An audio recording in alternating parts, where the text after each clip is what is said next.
The Little Match Girl. Most terribly cold it was, it snowed, and was nearly quite dark, and evening, the last evening of the year. In this cold and darkness there went along the street a poor little girl, bareheaded, and with naked feet. When she left home she had slippers on, it is true, but what was the good of that? They were very large slippers, which her mother had hitherto worn. So large were they, and the poor little thing lost them as she scuffled away across the street, because of two carriages that rolled by dreadfully fast. One slipper was nowhere to be found, the other had been laid hold of by an urchin, and off he ran with it. He thought it would do capitally for a cradle when he some day or other should have children himself. So the little maiden walked on with her tiny naked feet, that were quite red and blue from cold. She carried a quantity of matches in an old apron, and she held a bundle of them in her hand. Nobody had bought anything of her the whole livelong day, no one had given her a single farthing. She crept along trembling with cold and hunger, a very picture of sorrow, the poor little thing. The flakes of snow covered her long fair hair, which fell in beautiful curls around her neck, but of that, of course, she never once now thought. From all the windows the candles were gleaming, and it smelt so deliciously of roast goose, for you know it was New Year's Eve. Yes, of that she thought. In a corner formed by two houses, of which one advanced more than the other, she seated herself down and cowered together. Her little feet she had drawn close up to her, but she grew colder and colder, and to go home she did not venture, for she had not sold any matches and could not bring a farthing of money. From her father she would certainly get blows, and at home it was cold too. For above her she had only the roof, through which the wind whistled, even though the largest cracks were stopped up with straw and rags. Her little hands were almost numbed with cold. Oh! A match might afford her a world of comfort, if she only dared take a single one out of the bundle, draw it against the wall, and warm her fingers by it. She drew one out. Whisht! How it blazed, how it burnt! It was a warm, bright flame, like a candle, as she held her hands over it. It was a wonderful light.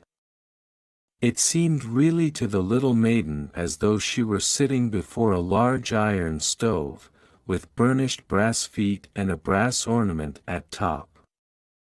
The fire burned with such blessed influence, it warmed so delightfully.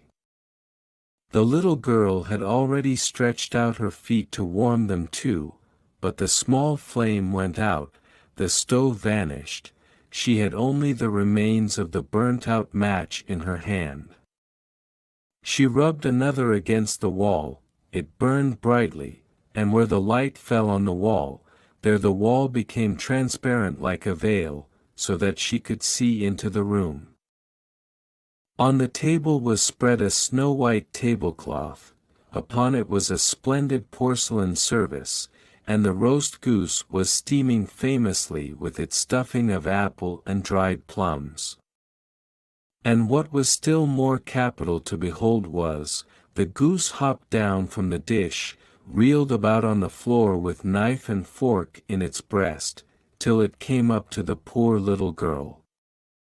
When the match went out and nothing but the thick, cold, damp wall was left behind, she lighted another match.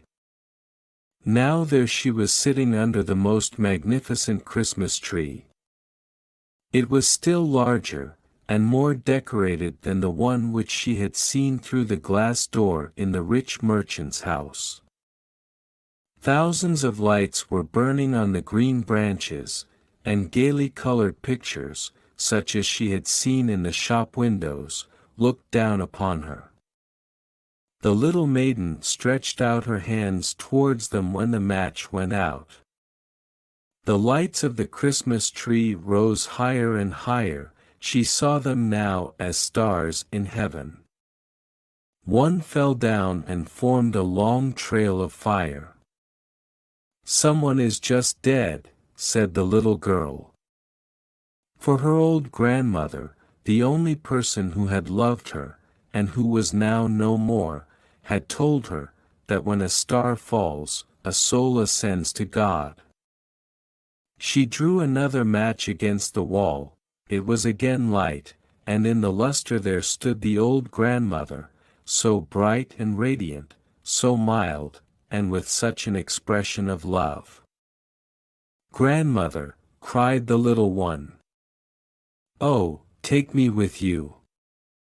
You go away when the match burns out. You vanish like the warm stove, like the delicious roast goose, and like the magnificent Christmas tree."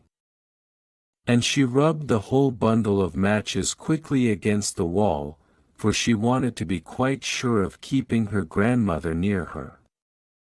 And the matches gave such a brilliant light that it was brighter than at noonday. Never formerly had the grandmother been so beautiful and so tall.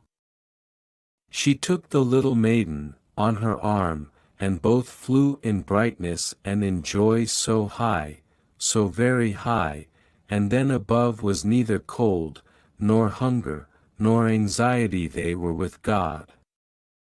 But in the corner, at the cold hour of dawn, sat the poor girl, with rosy cheeks and with a smiling mouth, leaning against the wall, frozen to death on the last evening of the old year. Stiff and stark sat the child there with her matches, of which one bundle had been burnt.